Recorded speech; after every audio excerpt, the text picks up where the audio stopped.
Good morning, and welcome to the Mayor's Business Leaders Plenary Breakfast. I'm Bob Foster. I'm the Mayor of Long Beach, California, and Chair of the Mayor's Business Council. I want to thank you for being here this morning, and I have gotten a lot of complaints about why are we doing this at 7 o'clock in the morning in Las Vegas after the first night. The answer is, I have no damn idea. You know, see, I don't really run this thing. I just come up here, they hand me this stuff, and I read it, so I have nothing to do with the timing. In fact, being here in the morning at 7 o'clock in Las Vegas, when all of you have been out the night before having a great time, is very difficult. And it kind of reminds me of, if you're about to get married, and both of you have been married 4 times before, it's difficult because you know what to do, you're just not sure you can make it interesting.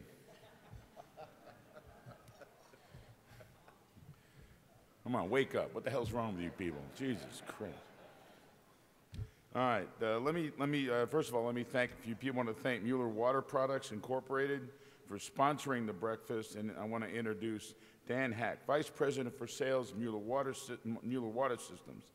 Dan's focus is on driving the sales of Mueller systems based on two-way advanced metering infrastructure system, their drive-by automated meter reading system, and their full line of residential, commercial, and fire line meters. Dan has over 20 years of experience in the utility industry, so we have something in common, including, but not limited to, water, gas, and electric metering systems. Please welcome Dan Hack.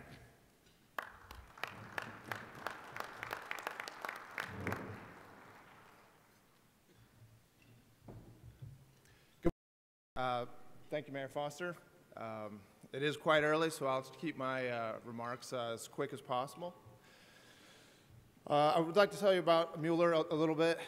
We're proud to partner with the Conference of Mayors and mayors across the country in rebuilding our nation's water infrastructure to ensure that we all have safe, clean drinking water. As you know, there's a direct correlation between the health of our water infrastructure and the physical and economic health of our cities. The U.S. economy loses billions each year due to the current outdated water infrastructure.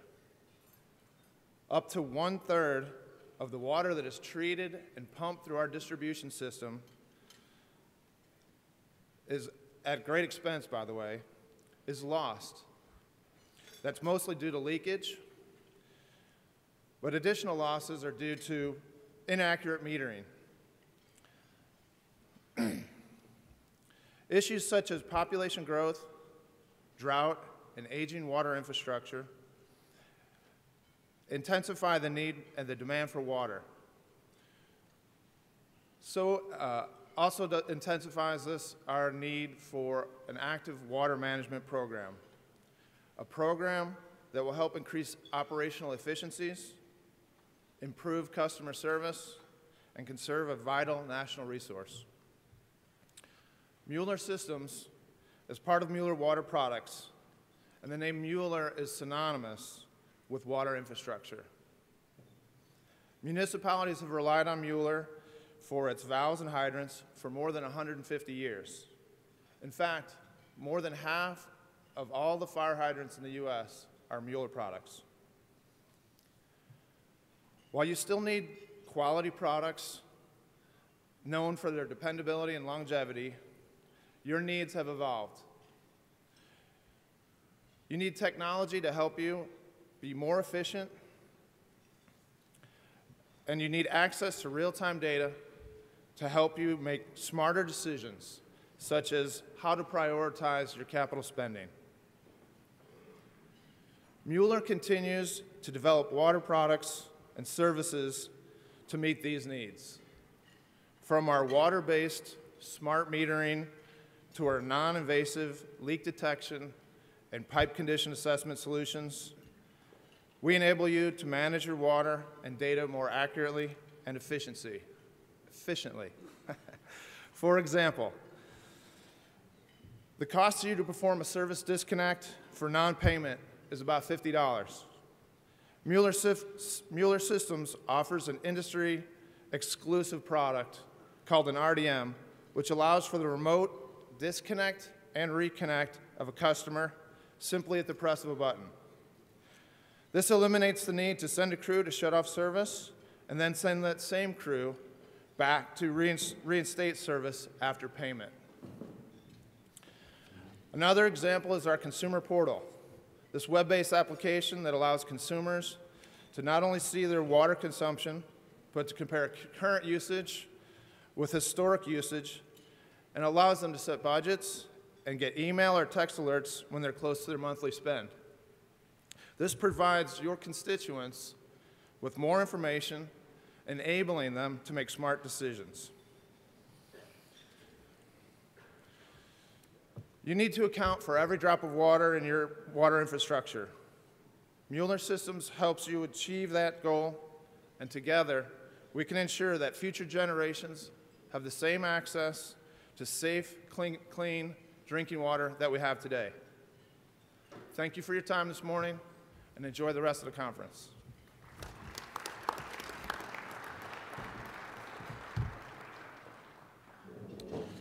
No, thank you, Dan. Appreciate those comments. I think it was most appropriate to talk to this group about non-payment of bills. We're next going to invite up our CEO and Executive Director, Tom Cochran, who will give a few remarks and introduce our steering committee co-chairs. Tom, and you'll notice, Tom is noted for his great ties, and you notice I have a fairly bright tie on. You'll notice Tom's tie today is, Tom couldn't decide what color tie to wear this morning. Thomas. Thank you for those comments. You're welcome. Thank you, Mayor Foster, for continuing to be our chair and leading the Business Council. We appreciate it so much. And also thank you, Oscar, for what you did when you would chair the Business Council a number of years ago. So we've come a long way. We're a strong organization, and it's all because of the Business Council's support. I'd like to recognize 15 new Business Council members and ask to stand if present. If you're absent, don't stand. Cigna, Google, Delos Living, Healthcare Service Corporation, Integrated Energy Solutions, It Girls, Intuit, Jeffries, P3 Management, Power Survey, Premier Magnesia, Red Bull, North America, Smart Cities Council, Southwest Airlines, and Tweet My Jobs. That's the name of a racehorse, Tweet My Jobs. Okay. Also like to thank the Platinum Partners. As I say every year, if you're Platinum, it means it's a little bit more, you understand, and they're more honored. So we really thank all of our members, but we especially thank our Platinum Partners. American Management Services, Inc., Colonial Life, Great West, DuPont, Google, Inc., Phillips, Purdue Pharma, the Scotts Miracle Grow Company, U.S. Communities, Walmart Waste Management, Weight Watchers International, Wells Fargo. Thanks to all the Business Council members that have chosen to be actors with us. We really appreciate it. I'd like to now introduce the co-chair for remarks, Tom Phillips, who's the Director of State and Local Government Affairs from Siemens. Tom.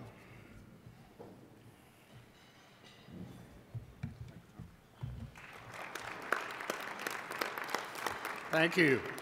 Thank you, Tom, and good morning, everyone. Hope you're enjoying your breakfast. William Shakespeare said that the brevity of soul is wit. And if you all believe that, you're probably going to think I'm the wittiest speaker you hear this morning, because I intend to be brief. Seriously, one thing about the Conference of Mayors, it's a big tent. You have people that come from all over the country, other countries, gather every year, and they gather for a common purpose. And those of us who have companies that are members of the Business Council are pleased to be a part of this organization, and we appreciate the opportunity to be here. Remember that this group is 100-plus companies strong, and it should serve as a resource to you, the mayors, and to your staffs. Now, I know you've all heard the ad campaign used here in Vegas that says, what happens in Vegas stays in Vegas, right? Now, I know there's some stories that we wouldn't want retold. Right, Mayor Palmer? Maybe there's some stories you wouldn't want retold that happened here. Yeah, but seriously, I think it's important that we take what we learn here at all of these sessions and forums, take them back with us, and help that information, take that information and help it to do our jobs better and to improve our cities. And on that note, everybody likes to hear about a comeback story. So for those of you that are not otherwise engaged this afternoon at 2:30, I'd encourage you to attend the forum on the renaissance of the American streetcar. I think you'll find it entertaining and informative. On a personal note, I'd like to thank David Cobb. It's been a pleasure working with you, David, and I feel fortunate to count him among the friends I've made here at the Conference of Mayors. I appreciate the opportunity to serve as the co-chair of the steering committee. I look forward to next year under Mayor Smith, and I hope you all enjoy the rest of the conference. And I'm going to sit down because I can't wait to hear what Mayor Oscar Goodman has to say. Thank you very much. Thank you, Tom, and thank you, Siemens. You've been there with us all the way, and we really appreciate what you continue to do supporting local governments and county governments. So I'd like to introduce our co-chair for remarks, David Cobb, who's the Vice President of HDR, Inc.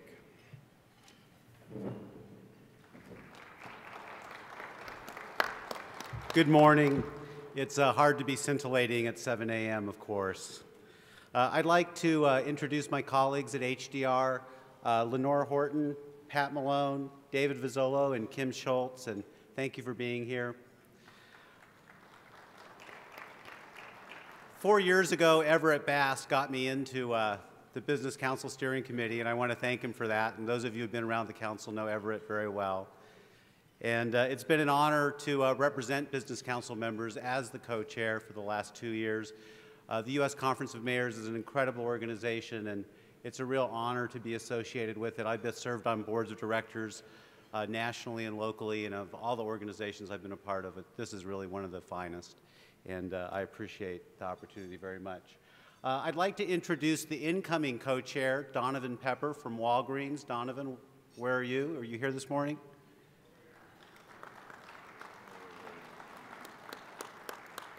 Donovan will be taking my place. Now, I have one word of advice for Donovan, and that is you can't stay out late the night before the Business Council breakfast. On behalf of the 8,000 employee owners of HDR, we're architects, engineers, scientists, and planners. I want to thank you for your service. I want to thank you for the work that you do every day to make communities across the United States stronger, to make them more livable, to make them more sustainable, and to make them a place of growth and opportunity for all of our citizens. Thank you this morning. Don't move. Don't move. Now, in our organization, you're supposed to get a plaque, and I was supposed to give the plaque before he spoke. So, but Mayor Foster and I will now present a plaque, and thank you, David, seriously, for the work that you continue to do with us. Yes. So you need to stand with me for a picture. You. Yeah.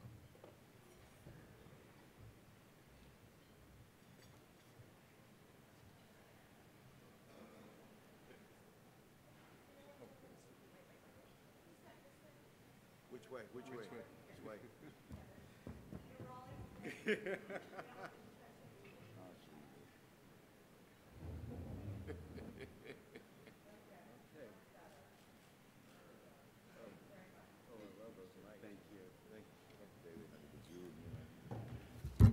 Also, I want to congratulate Donovan as our new chair. He's worked with us a long time, and then I would like to recognize the newly elected steering committee members, and I'll ask you to stand to be recognized. Chris Thomas, Vice President and Managing Director for U.S. Government Affairs, CH2M Hill.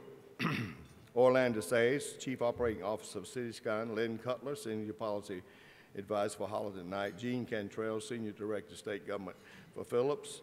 And Michael Roddy, the Regional Director for Public Sector, North Region Sprint. I want to thank the rest of the steering committee and ask them to stand and be recognized. Margaret Harper, Parsons, Clinton Robinson, Black and Beach, Doug Palmer. Is he here? All right, be careful. Nancy Bucar, Nancy Bucar, Sodexo, Peter Vegas, J.P. Morgan, and Donna Stachio, American Airlines. I just want to remind you that there are postcards on the tables announcing the deadline for our 2014 Excellence in Public-Private Partnerships Awards. Thank you very much, and again, thank you as members of the Business Council that continues to make this organization, the United States Conference of Mayors, strong. I'll turn the program back over to our chair, Mayor Foster. Thank you, Tom, and thank you, David, for your leadership and service on the Mayor's Business Council Steering Committee. I look forward to working with Tom and newly elected co-chair Donovan Pepper and all of the steering committee members in the coming year. And now I'd like to call again on Tom Cochran, who shouldn't have walked away. Dr. Cochran, he's going to introduce someone you all know, everyone knows, Mayor Oscar Goodman. Tom. Many years ago, probably 14 years ago, someone said there's a couple outside to see you. And I said, who are they? They said, they say they're the Goodmans. And so Mayor Oscar Goodman and his wife, Carolyn, showed up in my office and sat down in front of my little desk and said they wanted to be a part of the Conference of Mayors. So for 12 years, Oscar Goodman was a part of this organization, and he was the chair of the Business Council, and when we were building it. So, and then I made 2 movies with him, and he's made big movies. He's a big shot when it comes to movies. But we did Going to Las Vegas 1, and you're going to see at 9 o'clock Going to Las Vegas 2.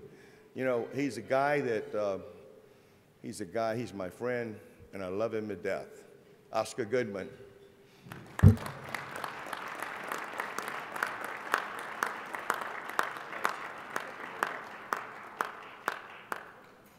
Good morning, everybody. It's great seeing all the business people here with the mayors and everybody awake and happy and enjoying Las Vegas. But Dan, I've got to tell you something. I am the official spokesperson for Bombay Sapphire Gin, and as far as I'm concerned, water is for washing. I come from a little different background than most of the mayors.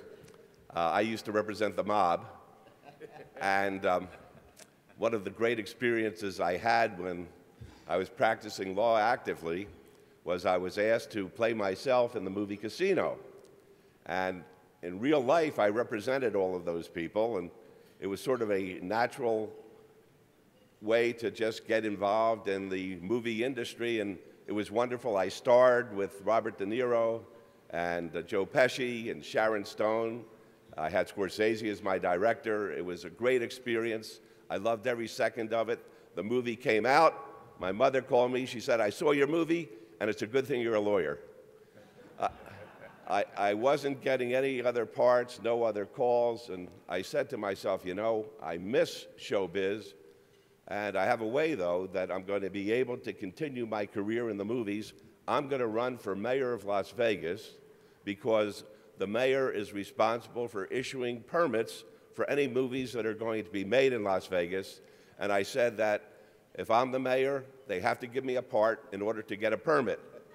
So I said to Carolyn and the 4 children, we were on a cruise during the winter vacation of 1998. I said, you know, I've been practicing law for 35 years. I've done just about everything. I represented a gentleman down in Texas who was charged with assassinating a federal judge. I represented a federal judge before the United States Senate in the first impeachment trial of the last century. I'd done the Alpha and Omega, and I'd like to do something a little different. They said, what do you have in mind, Dad? I didn't tell them why I wanted to run for mayor, but I said, I'd like to run for mayor, and we have a very democratic family, and we take a vote on anything that affects one another.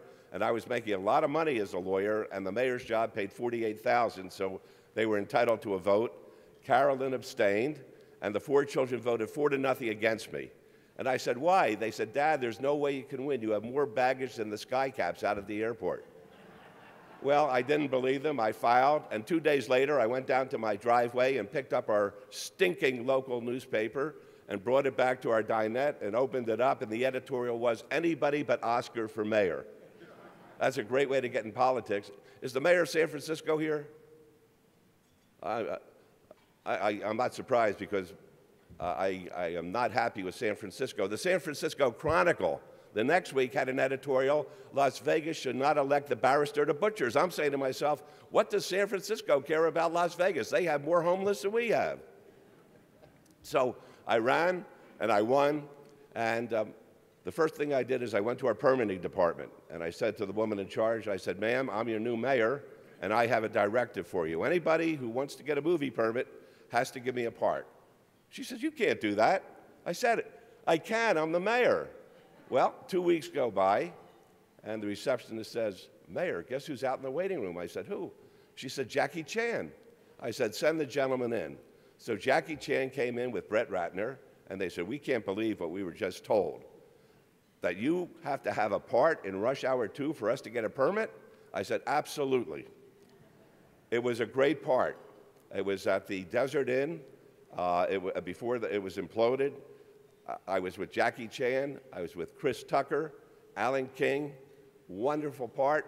Movie came out, cutting room floor. I said, "Get this Chan on the phone." I started screaming and yelling. I said, "Chan, do you know who I used to represent?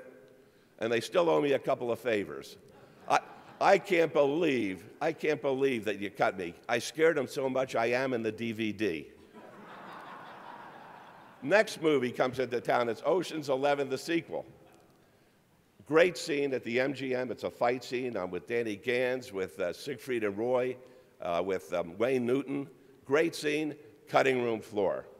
Well, I went to our city attorney, and I said, "You know, Brad, a fraud is being perpetrated upon the city of Las Vegas.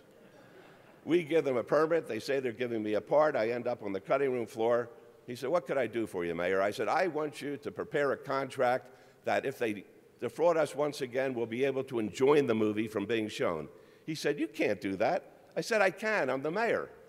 So he drew up a contract. The next movie that came to town, it was called Angel Blade. They signed the contract. I had my part. They told me it was going to be an exotic thriller. It turns out it's an erotic thriller, and I am in that movie. Well,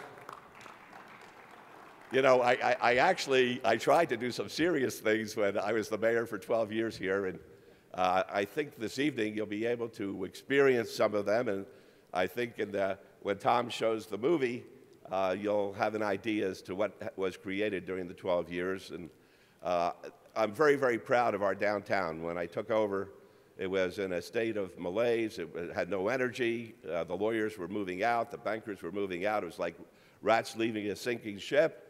And we really dedicated ourselves to making it into something special. We were able to trade for land, an old railroad site. I didn't even know what a brownfield was when I became the mayor, and became an expert on how to develop a brownfield. And what we did is we entered into tax increment financing deals with certain developers coming in, an outdoor premium outlet, a World Market Center, and two projects that I'm so very proud of. One, we have the Cleveland Clinic Lou Ruvo Brain Institute, which is the keystone or the cornerstone of what we've done in the downtown. And it's remarkable the kind of work that's taking place there as far as studying neurodegenerative diseases and trying to find cures for Alzheimer's and the like. And I always think to myself, wouldn't it be ironic that of all the cities in the world, Las Vegas would be the place where a cure for one of those diseases would take place? And that's our dream and that's our hope here. And we have a magnificent new performing arts center that you'll see when you go into our downtown, the Smith Center. We are very proud of the culture that has come along with that. We have a children's interactive museum in the downtown, also the Mob Museum, which I hope you'll all have a chance to visit. They gave me so much aggravation over that Mob Museum, you would not believe it. Everybody was up in arms. What, Goodman's going to build a building in honor of himself? He's going to glorify the mob? It got so bad, I said I did not say mob, I said mop. It's going to be a mop museum. We're going to have brooms and vacuum cleaners and mops.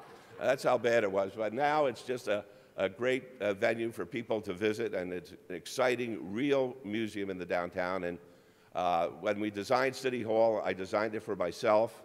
I designed a beautiful balcony where I'd be able to drink martinis and smoke cigars and just have a great time. And then I found out after the design that I was term limited, and I have tried to get my wife to smoke cigars. She will not do that, but she goes out on the balcony every now and then and looks over the great city of Las Vegas, and I'm so very proud of her. And people ask me whether I miss being the mayor. I said, I sure do every single day, but it's better sleeping with her. Thank you.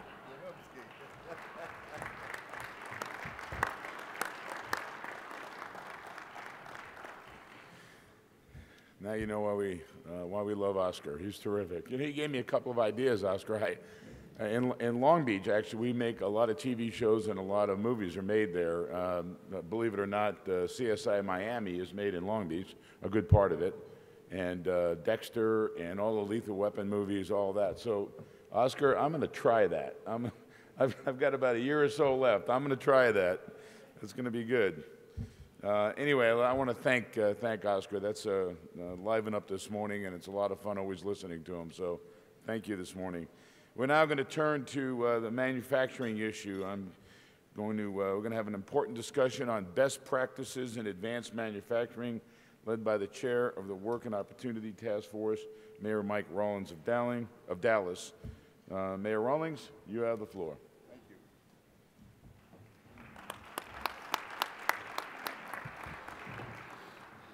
Thank you, Mayor Foster, and thank you for being part of this. The importance of business and manufacturing is so critical to each of us as mayors. Some of you may have attended last fall's leadership meeting in Dallas this past September, and if you did, you heard my remarks that as mayors of some of the most populated cities in the world and in America, our job as mayors is to create employment opportunities for communities. This in turn pays for services that provide for the rest of us. Hopefully you'll come to Dallas next year, and we'll try to do as good a job as Vegas does. And we'll talk about that a little bit at lunch. But commerce and business is so important in all that we do. We know that solutions to important issues are very local. That lastly, you must take accountability as mayors for what you do in coming up with these solutions. I look inward every day to say, have I done the job I need to do to attract the commerce we need? But we also need to have best practices. I need to learn from others, and that's always helpful for me, and hopefully today you'll see that. You'll see some examples of such innovation and hear from mayors that are creating jobs and employment opportunities within their own communities through advanced manufacturing. I believe that technology, advanced manufacturing are really the future of the United States. As I've mentioned before, there's a little book by the chairman of the Gallup Corporation called The Coming Jobs War, where he makes the hypothesis that we will not fight wars anymore on ideology, but it will be the jobs of cities to attract the best business people and attract the most jobs for our citizens. The city that does that wins. Advanced manufacturing provides an important part of that equation. High-paying jobs for high-skilled workers paves the way for industrial recovery in all of our cities, but like all jobs growth, it takes investment. Money needs money. You have to put it in job training. You've got to have tax incentives, infrastructure to get off the ground. Recognizing how important these investments are, Mayor Nutter created the Advanced Manufacturing Task Force and appointed Charlotte Mayor Anthony Fox as chair. He did an excellent job raising this profile at the conference with policymakers in D.C. As you all know, he's in the process of getting confirmed as Secretary of Transportation. While many miss his leadership on advanced manufacturing, we're delighted to hopefully have a friend in the cabinet. Advanced manufacturing is based largely on the ability to move products and processes. I expect Mayor Fox will understand the necessity of logistics through the air, freight, and rail, something that's critical for us in North Texas. In structuring the task force, advanced manufacturing is defined as this. I asked, what is advanced manufacturing? I bet you don't even know what advanced manufacturing is. Okay. All right. It is defined as the transfer of science and technology into manufacturing products and processes, enhancing them to create the most up-to-date and efficiently made goods. From technology to goods and bridging that. This includes computer software, robotics, and highly processed chemicals, biotech materials. It means greater tools for monitoring, control, and automation, and it can allow for greater scalability, customization in the products our companies make. It is also the best way to live up to the challenge of creating what everybody wants, those green jobs.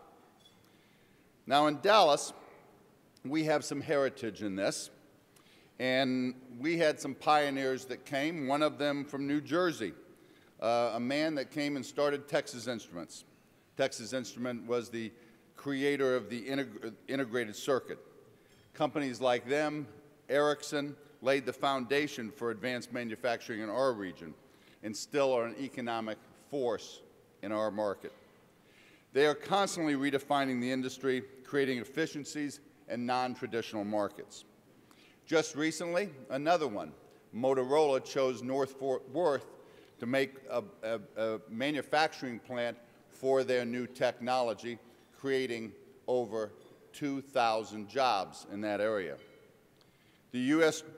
Trademark and Patent Office honored the city of Dallas this last year by opening its one of only 2 offices outside the D.C. area, in Dallas and in Santa Clara, because of our focus on technology.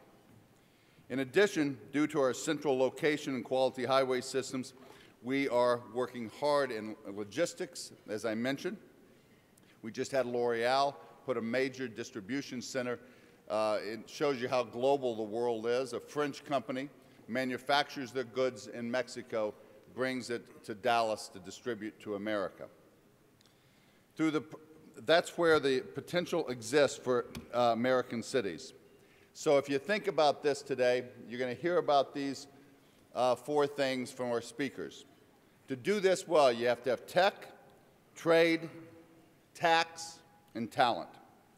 As chair of the Workforce and Opportunity Task Force, I know that accelerating the advanced manufacturing sector requires commitment from the public sector, our university systems, and our private sector. We know that manufacturing firms account for about 70% of industry-funded research and development. So if you want to get R&D, make sure you go to the private sector. How can U.S. mayors work to empower our local universities and community colleges to create these opportunities? Well, first, ask. I think you must get your universities and your community college, make sure they have a plan where they are providing leadership in technology. It's good for them. It's good for you. In Dallas, I've created a technology council. We meet on, twice a year, and we talk about the issues that we are facing. The National Network of Manufacturing Institutes, known as NNMI, is currently being considered by Congress for funding regional research centers that can be used to advance the manufacturing sector. The U.S. Conference of Mayors will consider a resolution in support of this legislation at Monday's session. I'm hopeful that many of our regions will compete for that funding if it is there, which will be used to develop these regional institutions of innovation, focusing on R&D, workforce development, export opportunities, technology transfer, which really brings you to tax. We all have tax incentives for our city. The more transparent they are and the more easily they are understood, the more technology you will get. We also must be lobbying our state officials to be providing those incentives at our capitals throughout the United States. Because if we fund technology, it will fund our growth. The Texas Manufacturing Association, working with local nonprofits and community college, successfully certified nearly 1,400 logistics associates, 26 instructors, and over 600 higher-level certifications in the last 6 years. That's one of the terms you're going to hear more about, certifications versus degrees. That's where higher ed needs to be moving. Aerospace has had a similar quality movement, currently investing over $6.5 million in employee-led on-the-job training for those certifications. The investments have been a partnership of the federal, state, and private sector, as I said. Done well, advanced manufacturing is integral to the thriving economy and provides accessible jobs and living wages. But it cannot be done without talent. Through a partnership of our workforce boards, we have decided this is a huge initiative and have concentrated our training investments from the federal level, over $3.8 million, on employer-defined credentials. We've asked the employers, what credentials do you need? We focus all that money against those initiatives. We also ask for our community colleges, as I said earlier, to have those plans, and we make sure that we try to attract and retain the smartest and youngest people. We might even take some of these people that went to this electric daisy chain thing, or they're probably a little crazy, but if they're smart, we want them. Mayors on the task force have had conversations with cabinet secretaries, CEOs, and legislators across the United States. They have shared best practices in spurring these initiatives. So remember, tech, trade, tax, and talent. Today, we're here to continue the best practice sharing with 3 important mayors who have taken incredible initiatives in their cities to promote advanced manufacturing. And I hope this will help you bring advanced manufacturing and technology of the 21st century into your community.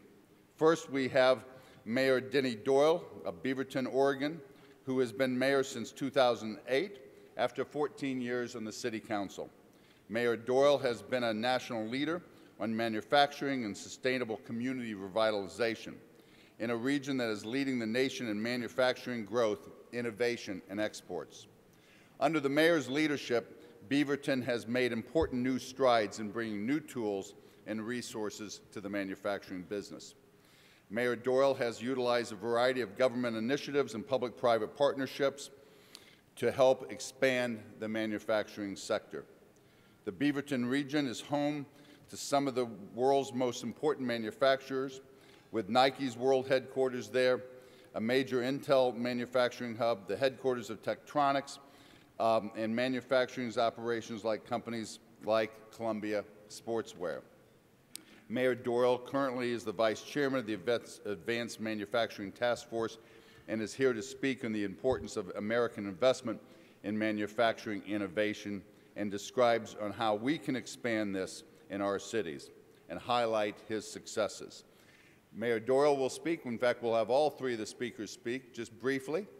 And then we will open it up for questions at the end. I think we'll have some time to do that, and then I will come back and summarize. So thank you, Mayor Doyle, for being here, and lead us on.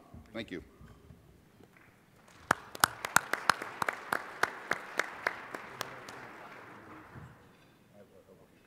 Well, good morning. Good morning. Good morning. Good morning. There we go. Good morning. All right. Well, thanks for joining us at 7 a.m., so I guess it's 7:30 now, to listen a little bit about the U.S. Conference of Mayors Task Force on Manufacturing, what we're up to. And I truly miss our chair, Anthony Fox. I wish him well. I know he'll be successfully confirmed, and then we will have a friend on the cabinet level. And a couple of things he wanted to share with the group is that there's 2 key points about manufacturing. Manufacturing jobs are high-wage jobs paying above the national private sector average by almost 20%. Increasingly, manufacturing jobs are moving to cities. The challenges he sees is that the U.S. has lost nearly a third of its manufacturing jobs over the last decade. Think about that. The next U.S. economy must refocus on production, exports, innovation, and opportunity at all skill levels. And here's the key thing, and that's why I wish him well in his job, and hopefully he can dabble a little bit in this area when he's there. There remains a multitude of unconnected federal programs and no comprehensive national strategy for reviving and sustaining a strong manufacturing sector. And once again, that's why the mayors are here, because we have to pick up that void and show them how to do it. So, Mike, thanks for your kind introduction, and I'm really honored to be here, sitting with a group of mayors, both the dais and in the audience, that are really taking on this challenge.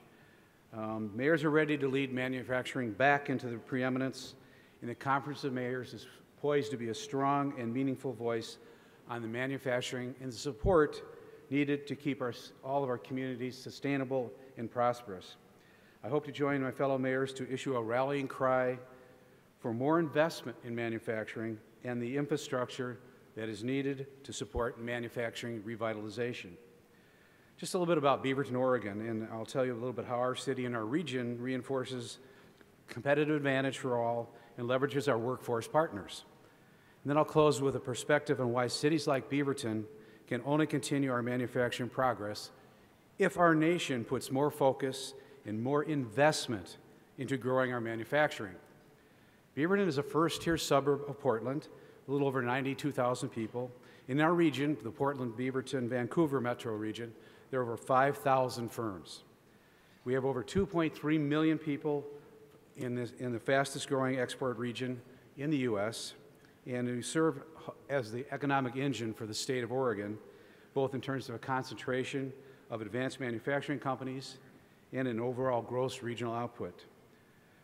As a matter of fact, to give you a perspective, the three-county region around Beaverton alone accounts for nearly 60% of the state's domestic product. Major manufacturing companies that the mayor talked about include Intel, about 18,000 employees there, Nike, moving past 10,000, Precision Cast Parts in Portland, ESCO Steel, Schnitzer Steel, Vanguard EMS, Vernier Software and Technology, Yakima, and hundreds of others that are doing things, providing family wage jobs. So we can't forget about our backbone. It's truly in Oregon and throughout the nation is the small companies. You can't forget the small companies. They produce all kinds of things, innovation. We have Tektronix there.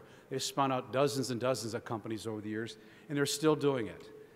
In order for these companies to remain competitive in the region, there are several tools that have been put in place to respond to the growth and the needs of the business community. We'd like to talk about, for Beaverton as an enterprise zone. We got permission from the state to do that in 2012. It's a targeted area done by ramification in terms of poverty level and need, and it's a very effective tool. In just 10 months, within the city, two major manufacturing firms, Vanguard EMS and Vernier Software and Technology, have expanded because they fell into this zone. They're adding more than 30 new employees and investing $4.5 million just inside the city. That wouldn't have happened without this tool. It's basically a tax break for 3 to 5 years, and then on we go. In conjunction with the workforce zone, we have in place enterprise zone. We have a workforce assistance program that leverages state and regional workforce dollars to provide up to $7,500 to train or retrain chronically unemployed or underemployed employees. One such company recently used our workforce training assistance program to train 6 software engineers to meet their growing product demand. The purpose of the WTA is to promote access to training funds that result in the growth of skilled family wage jobs in the traded sector right inside the city. A goal echoed by our regional and state economic development community, and we're seeing it work. That's just a small example of what's happened over the last 4 years. As a city, we've devised a flexible 5-year economic development strategy, which includes a traded sector approach, capitalized on our industry assets within electrical and electronic equipment manufacturing, think Intel, scientific and medical software and instrument manufacturing, food processing, software development, sporting goods and apparel, Columbia Sportswear, Nike, upon which many advanced manufacturing processes are developed and produced. In addition, Beaverton and our other regional city partners are working with Greater Portland Incorporated, a local nonprofit serving as a regional economic development arm, to develop an export strategy alongside a targeted sector approach similar to our own. We took our public sector advocates, our private sector advocates, put them together as Greater Portland, Inc., and it's working. I suggest you look at your region, see how you're trying to attract jobs, how you're trying to grow your companies. do it together. We can't function by ourselves anymore. Many cities try to do it alone, but it's very difficult because the resources are just not there, and direction is quite often varied and unfocused. Cities cannot make progress alone. They must work together with each other as well as the region. Moreover, cities and their regional partners cannot build manufacturing by themselves without a vibrant partnership with state and federal governments to clean up the brownfields, for example, left over from our industrial past, to improve the transportation and utility and energy infrastructure that is absolutely essential for the growth of our businesses. And it's going to be what's going to power the next generation of manufacturing, provide the education, training, workforce development that will sustain manufacturing jobs in the short and long term in American communities. Folks, we're in a war. We're in an economic war. That is why Beaverton has been so focused on preparing fertile ground for manufacturing growth. We are investing funding to upgrade our critical freight routes through the community. We have an outmoded road called Canyon Road, and it's a freight hub, and we're trying to fix that so we can coexist with it. And we're asking the state and the administration for funding to make this transportation upgrade a reality. We are seeking resources for sustainable communities to revitalize so that this next generation of manufacturing will be cleaner, greener than industries in the past. Beaverton is very happy that we just received a couple of brownfield grants from the EPA to actually reinvigorate areas with the help of the private sector to bring them back into a functional job-providing section for the city. Manufacturing plants don't grow by themselves. They must be seeded with public investment, with private sector support, and nurtured through multi-state partnerships with cities like Beaverton in the lead. We need the President and the Congress to fund infrastructure upgrades, to create sustainable energy sources, and to fund the education and training that cities and all the manufacturers need right here in America to continue our manufacturing resurgence. That is why this mayor of Beaverton, Oregon, intends to keep working with mayors from all over the country to raise a strong voice on behalf of the U.S. Conference of Mayors and to push this advanced manufacturing initiative forward. We owe it to the folks we represent that are living next door to us. We owe it to the folks that are unemployed. We have to get them back to work. I urge you to join us in keeping this manufacturing effort strong, and I'm going to close right there and wish you well in the conference, and thank you so much.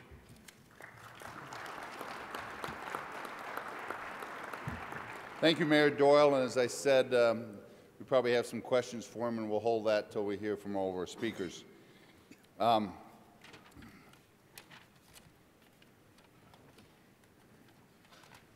Next, we have Mayor Neil O'Leary of Waterbury, Connecticut.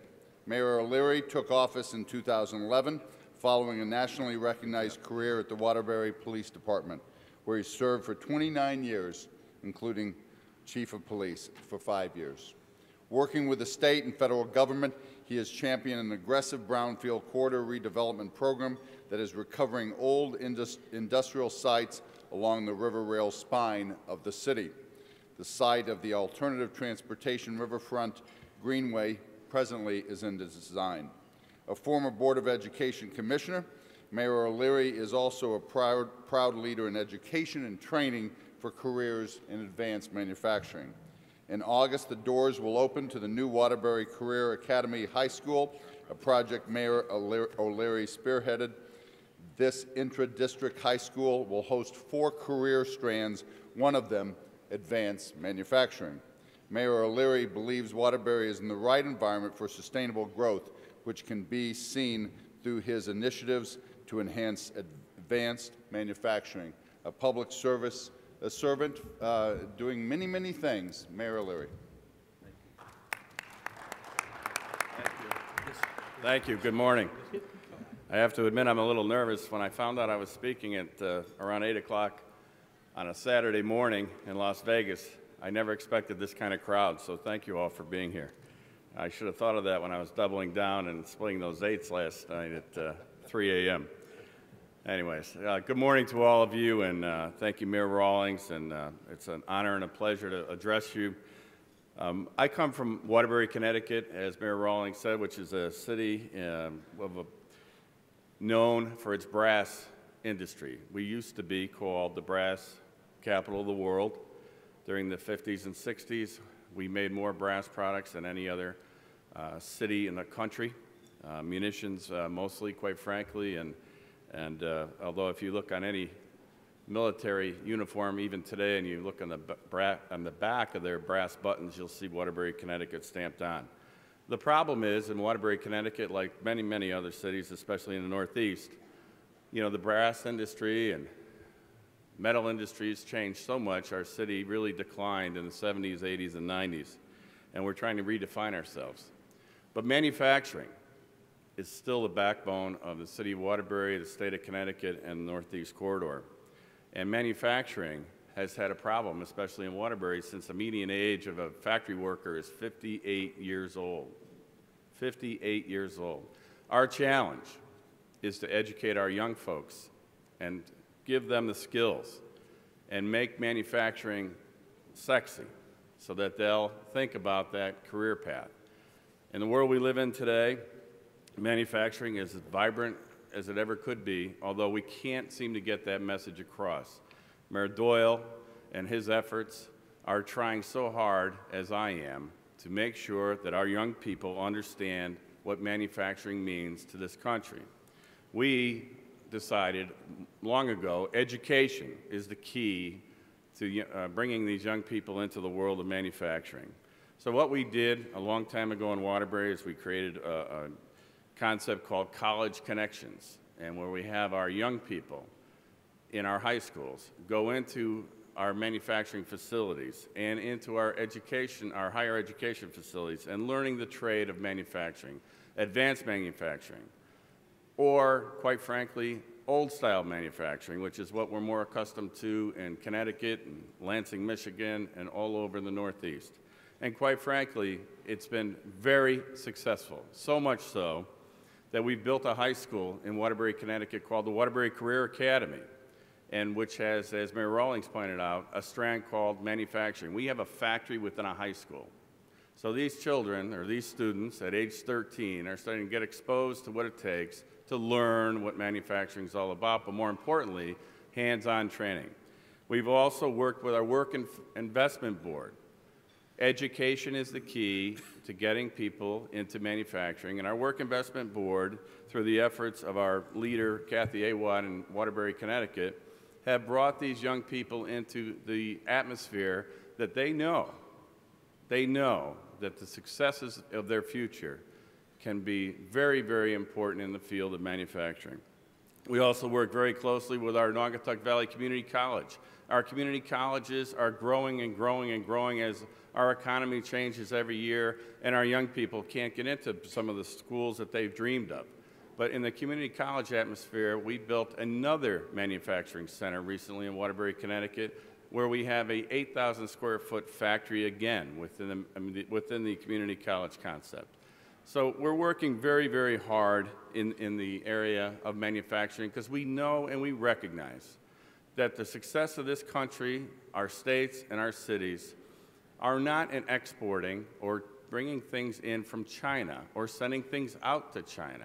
We recognize that for the growth of this country, we need to make sure that our young people are given the opportunities to advance their lives, especially in the area of manufacturing. So I know we've had a great morning. I've got my good friend from Lansing, Michigan next. I promised him I would be brief. God bless you all, and God bless America.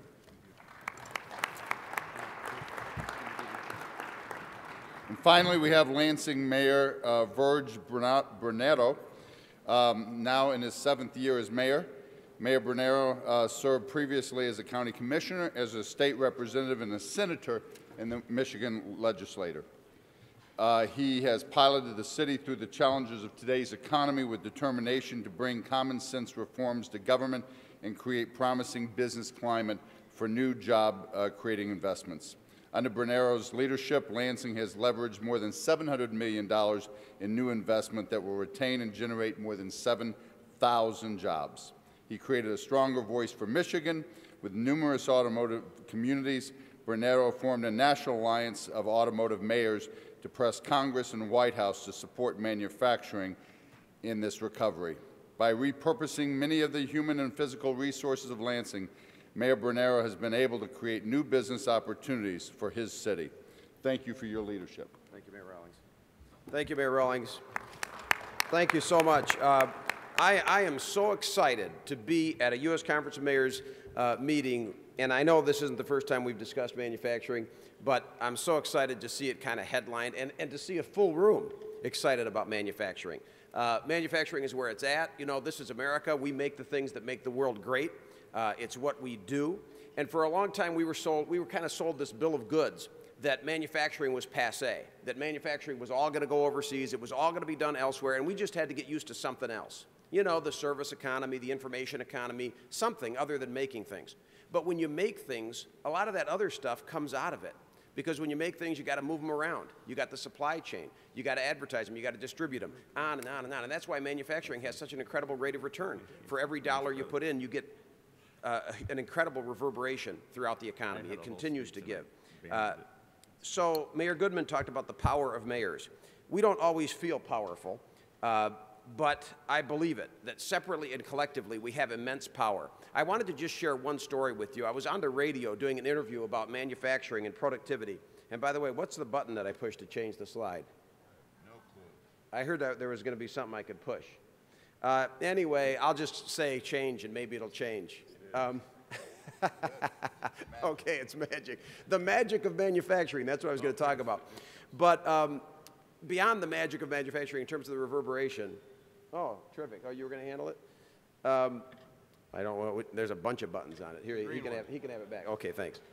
But I wanted to tell you this story, just about the power of mayors. There's a few mayors here, right? And some of you already know this. I hope that I'm preaching to the converted. I was on the radio, and I was talking about manufacturing, and I get all excited when I talk about manufacturing. I was talking about how the American worker is the most productive worker in the world. If we'll just support the American worker, he's amazingly productive. But we have to support him with some of the things that these mayors have already talked about. And it's very exciting to hear. And when you look at what's on the U.S. Conference of Mayors agenda, it's beautiful. They're right on with the things that we need to do to support manufacturing. But I was on the radio talking about it, and I got all excited. I think I was on Ed Schultz radio. And this lady called my office right after I got on the radio, after I got off. And she said, I just heard, she talked to the intern. She said, she said, there's a woman on the phone, just heard you on the radio. She wants to talk to you. I said, fine. She said, I just heard you on the radio, she says, me and my sister run this company, and we're doing our manufacturing in China. She said, after hearing you and learning about how productive being reminded how productive that American workers are and how great your workers are in Lansing, we'd like to talk to you about moving our production. We've been having some problems in China, and we'd like to talk to you about bringing our production to Lansing, Michigan. And Mayor Goodman reminded me of that when he talked about the power of mayors. You know, sometimes we forget that, my friends, that individually and collectively we have immense power. Let's not waste our power. See, we've been sold a bill of goods, some of us. Now, up here, we don't believe this, but some folks out there, some of our constituents, some in the business have been led to believe that the great manufacturing time of the United States is over, that that's behind us, that the era of productivity, of making things, that's done for America. And I tell you, that's some very faulty thinking, and it's some dangerous thinking, because great nations have to produce greatly. It's up to us to put the P back in GDP. Gross domestic what? Gross domestic product. It's what we do. We make things. And you make things in Connecticut, in Waterbury, and in Beaverton that we don't make in Lansing. But we maybe make some things that you don't make. And you know, when we talk about buy American and buy local, what if I treat Beaverton as my backyard? What if Beaverton treats Lansing like their backyard? What if Waterbury is my backyard? If we don't make it in Lansing, we ought to look first to our brother and sister mayors, our communities right here in the United States. But we have to know what we're up to. We have to be focused on it. And then, like they are in Waterbury, focusing on what it takes to keep manufacturing strong, because there's tremendous challenges today. And you know, in other countries, do you know they support their manufacturing? You know, they have policies. I took a trip to Turkey recently, and the president got up, he walked in the room, and he said, we basically took off his shoe, and not exactly, but sort of like Khrushchev, and he said, we are going to make things, we're going to produce, we're going to beat every other country The president says it's our priority. We're going to make things here in Turkey. Other countries have policies. They're in it to win it. And we have to be, my friends. We better get passionate about manufacturing. It's not going to be here forever. We better start training up the next generation. We better let them know not every student has to go to college. We've got folks, I don't know if you heard about this, but there's folks with college degrees looking for work. Would you believe? It's a license to hunt. See, people had the idea that everybody needs to be on that college-bound track. That's not true. We have incredible skilled trades opportunity in Lansing, Michigan. We have what's called a skills gap. Sure, we have unemployment, but we have this skills gap. You know about that. We have some jobs where we can't find people because they don't have the skills, because they're all in college getting a liberal arts degree. Now, I have a liberal arts degree, and I'm all for it. Don't get me wrong. But we need some CNC operators. We need some engineers. We need some machinists. We need, frankly, some plumbers, too. So there's nothing wrong with the skilled trades. We got to make sure that our education is right for today. So I believe in the U.S. Conference of Mayors. Now, I'm going to date myself, but when I was, I don't know how many years it was, but I remember a commercial, I think in my teens. Anybody remember the old E.F. Hutton commercial? Everybody's milling around talking, and one guy says, well, my broker, I don't know if they're still around because this is a free advertisement, and Tom Cochran will get mad at me, but he says, my broker is E.F. Hutton, and when E.F. Hutton talks, and then everybody quiets down, when they talk, people listen. I believe that when the U.S. Conference of Mayors talks, when mayors talk, people listen. And I'm telling you, it's time to turn up the volume on manufacturing, because the American people have been sold the big lie that it doesn't matter, that all manufacturing, that stuff, those jobs can go because we've got some other fancy white-collar jobs or something, that the blue-collar doesn't matter. Well, the blue-collar matters a lot. And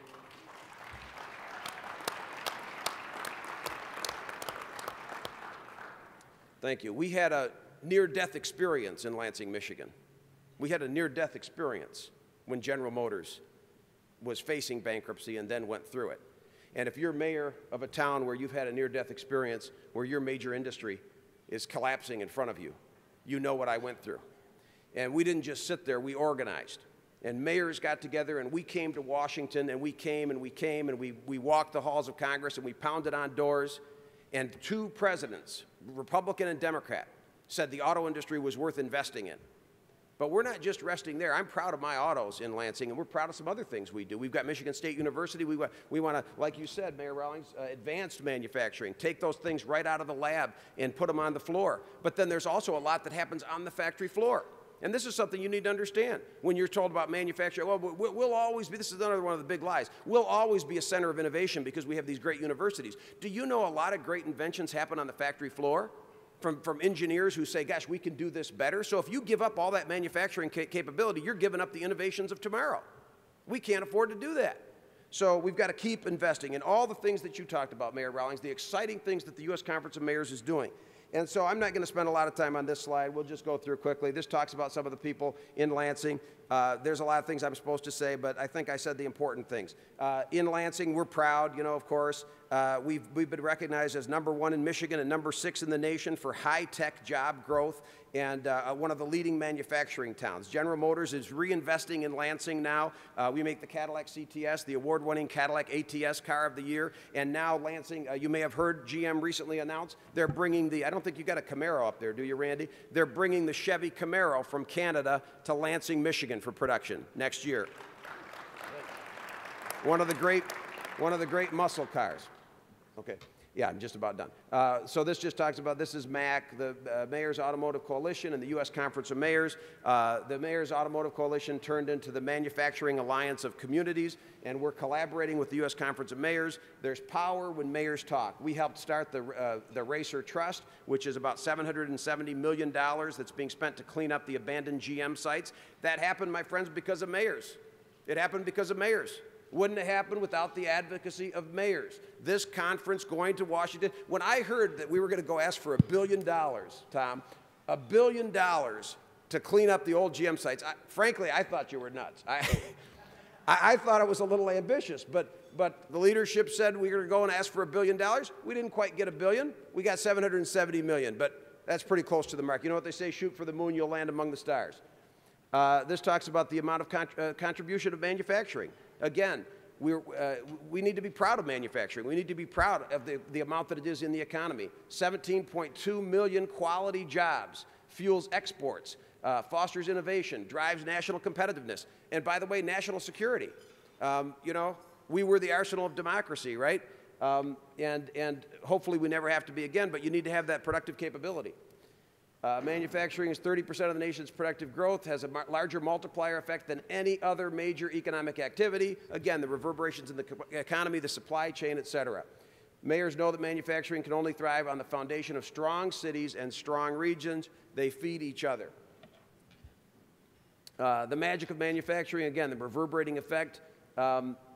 Make it in America is a theme you're hearing more and more in Washington. We should be trumpeting that. We should be trumpeting it because it's our communities that are going to benefit. This talks about the decline in manufacturing. This is the only negative slide. I thought about taking it out, and I'm almost done. But this talks about the decline, but that's the reality. And we've got to stop it now, and we can stop it. We have the clout. We have the expertise. We've got to have that level off and then go back up. And then in my personal notes, you know, I added that, again, I told you the story about the one company that's going to come to Lansing. There are things that we can do to make a difference, and now is the time. The main thing I wanted to say to close on is that now is the time to do it. If you watch the news, you know, and of course you know from going to the gas pump, fuel costs are going up, costs are rising, shipping costs are rising, labor costs globally, there is unrest, labor costs are rising as people look to ship overseas, and so now you're seeing a movement toward onshoring. Moving away from offshoring. This is a tremendous opportunity for us right now. I believe the window of opportunity is now for us to act. It couldn't be a better time. So what we need right now is what we call an Apollo-style commitment. And by the way, this should be on your chair that talks about mayors for manufacturing. We should be proud to be mayors for manufacturing. We need an Apollo-style commitment. We need a national commitment to reinvigoration of our manufacturing sector. That's what we're up against. That's the competition around the globe, is that you have a national push for manufacturing. We can do it. We know when we put our minds to it, we can accomplish anything. We're the country that put the man on the moon, and we can have a vital and growing manufacturing sector. Thank you so much. I'm excited and look forward to working with you, Mayor Rawlings. Thank you.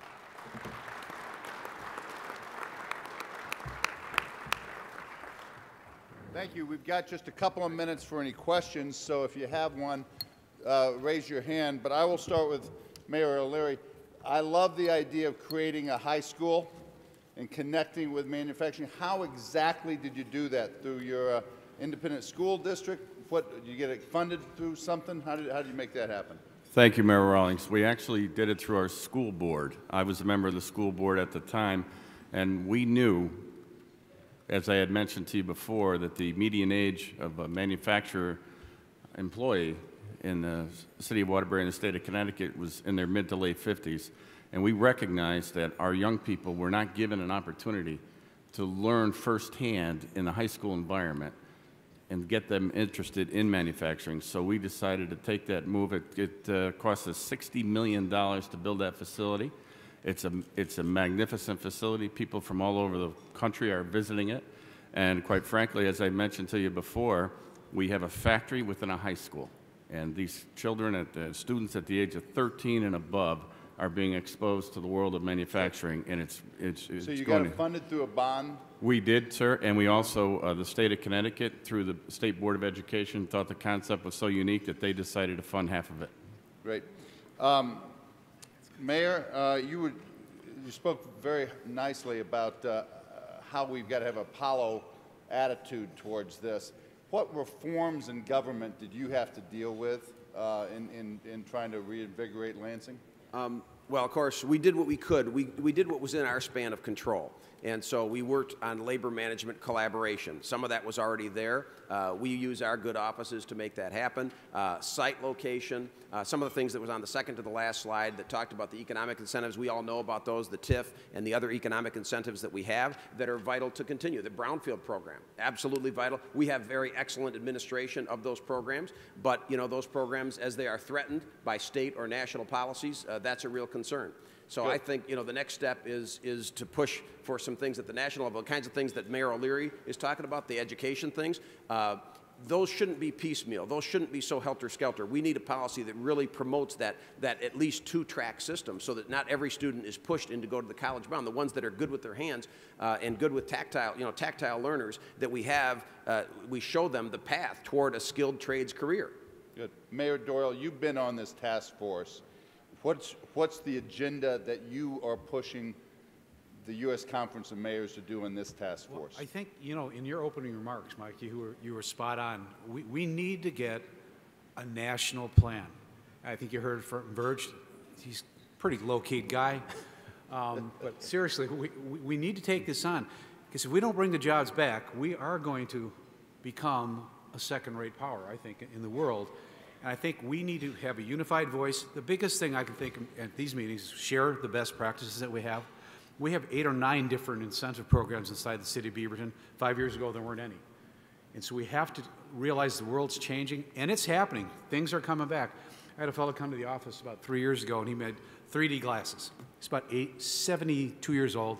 He said, Mayor, would you help us go from 50 part-time workers to 200 full-time workers? I said, what do we need to do? He said, give us the permits quickly. He had 1 million pairs of 3D glasses made in another country, and they ran out of one of the ingredients and substituted. So he had 1 million pairs that didn't work.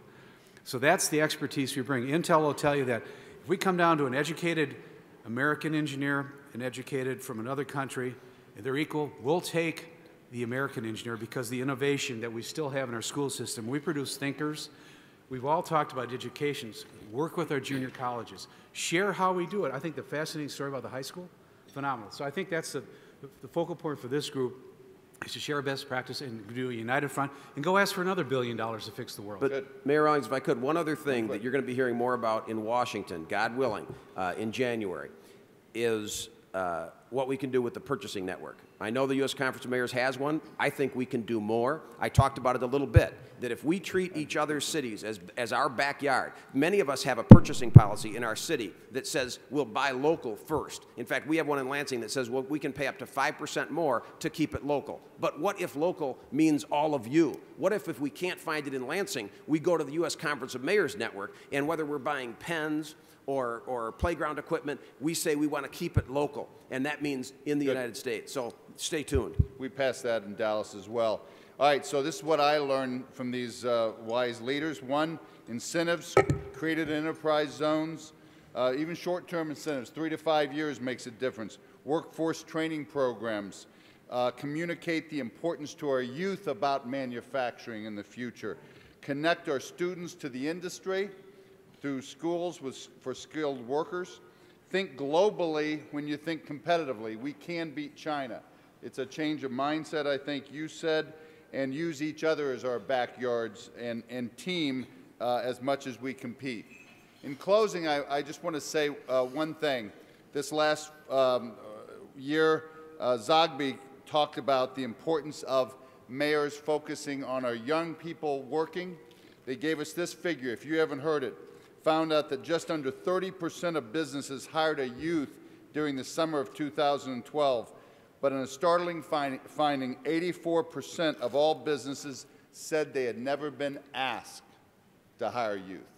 And if we want to get our kids off the streets and working, we've got to ask. I went back, re-energized our summer intern program, and we've got 250 students now incorporated in community, computer and leadership training. It's something I would push us all to do. It should be on your job description to be asking our businesses to hire our young people. Mayor Foster, thank you.